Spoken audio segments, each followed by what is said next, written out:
Сәлеметсіздер ме? Бүгін 9-шы сынып бір өлшемді массивтерге деректерді енгізу және шығару. Тізімге деректерді енгізу түрлері: деректерді пернетақтадан енгізу, аз сандар болса пернетақтадан енгізген бізге ыңғайлы.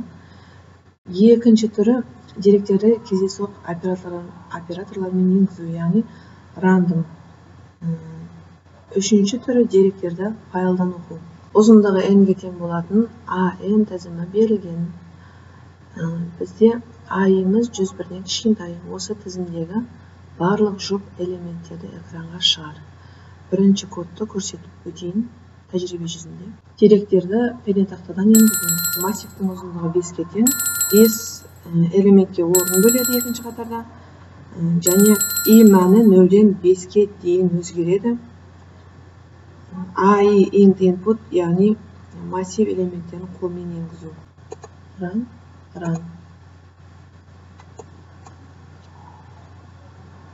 8.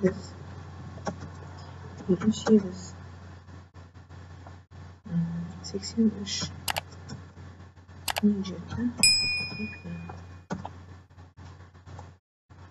Бізде нәтижені шығарып берді. Тізімдегі деректерді кездейсоқ сандар арқылы енгізу.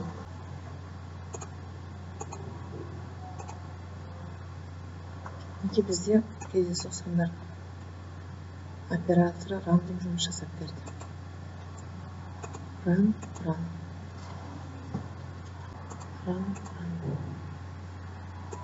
Кез келген 1-ден 100-ге дейінгі сандарды кездейсоқ оператор арқылы шығарып беріп отыр жұп сандарды.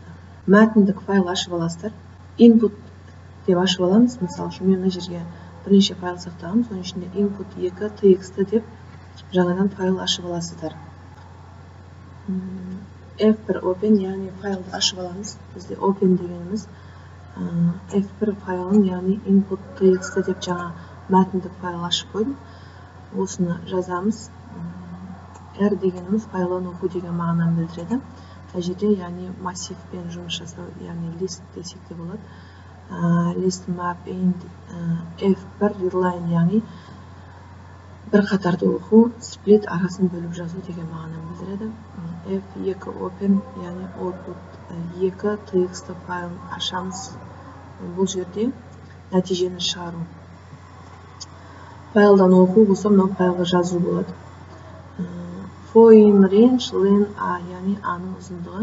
Егер i-ді бөлгенде 2-ге қалдықсыз шығатын болса, нәтижені шығар деп тұр. Біз бұл жерде run модулын орындаймыз. Мінекей бізде class list екені көрініп тұр. Мінекей файлды ашамыз. Input файлында көрсетілген бұл. Мына жерде input файлында біз алдын ала жаңа сақтап жазып алдық. Output файлын. Input файлын ашамын. Бірінші дәл осылай кітаптағыдай етіп бір қатарға жазып аласыздар. Input txt2 файлына. Сонымен нәтижені шығарған кезде output файлында мына нәтижені сіздерге көрсетіп беретін болады. Output файлды мына жерден өшіріп тастайын қазір.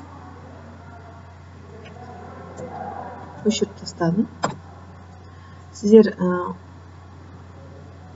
көрсетейін. Сіздер run орындауға жіберген кезде міндетті түрде, өз автоматты түрде түсетін болады output 2 файл. Бір өлшемді массивтерге есептер шығару тапсырмасынан бірінші тапсырмасын шығарып көрсетейін. Сыныптастарының телефон нөмірлері A20 массивінде берілген. Осы телефон нөмірлері арасынан 5 цифрмен аяқталатын санын анықта. From random, import random, N20, яғни 20 телефон нөмірді енгіземіз. Foreign range N, AIR, яғни 100 бен 200 аралықта. Foreign range, егер i-імізді 10-ға бөлгенде қалдық 5 қалатын болса, баспаға жібер дейді. Жіберіп көрейік. Run. Run. Мінекей бізде шығарып бер телефон нөмірлерін. Және өкірік.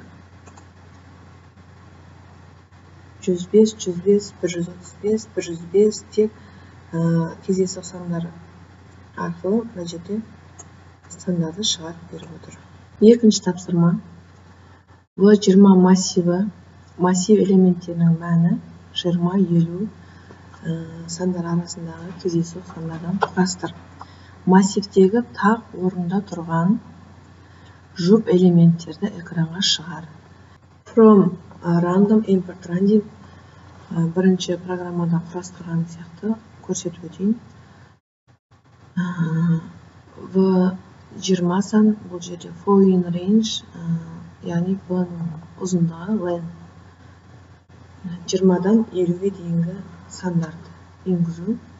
Following range бұл жерде және b-ның ұзындығын енгіземіз. Егер i-ді бөлгендегі 2-ге қалдықсыз бөлінетін болса, және b-ді 2-ге қалдықсыз бөлінетін болса, баспаға шығар деп жатыр бізге. Жаңағы тақ орында тұрған жұп сандарды баспаға береміз. Run орындауға жіберу. Мінекей бізде шығарып беріп отыр. Сабағым ұнаса, келесі сабағымды күтіңіздер. Келесі сабақ берілген сипаттары бар элементтерді іздеу тақырыбын жалғастыратын боламыз. Сау болыңыздар, келесі кездескенше.